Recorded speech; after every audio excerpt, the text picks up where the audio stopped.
behind the scenes now. You know, Rex was the dean, and he came and was introduced to the BYU student body. There was a bit of fanfare, and Rex and Janet were loving this moment. Then the work began, as he finally would come up from Phoenix, and he and I were working together now, and I became his assistant dean because there was nobody else there.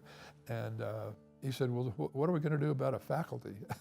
He said, I guess I've been thinking about a few people. And he began to list some people he knew.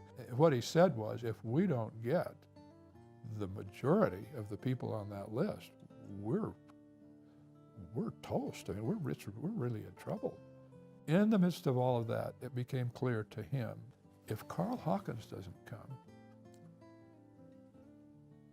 we don't know who else will come, because Carl was a highly respected person, and the younger people who were law teachers elsewhere didn't want to go to some enterprise that Carl Hawkins thought might not be worth his support. You know, he was kind of the bellwether. Here we were with weeks of this uncertainty and getting quite nervous about it.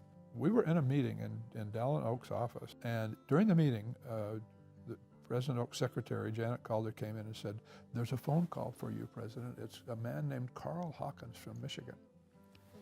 Do you want to talk to him now, or do you want to call him back? And he said, I think I need to talk to him anytime he calls. So he stepped out of the room, went into a little anteroom to talk privately. He was gone for a few minutes, and then he came back.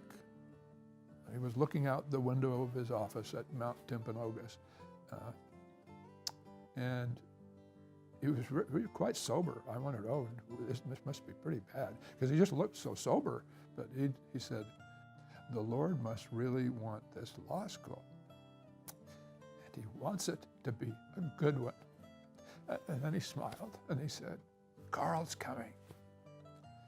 And we just whooped and hollered. It was like Lancelot coming to Camelot.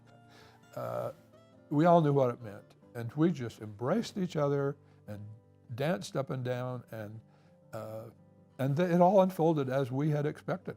Because as soon as those other people saw Carl was coming, then everybody started to say yes, everybody who needed to, everybody we felt we needed to have.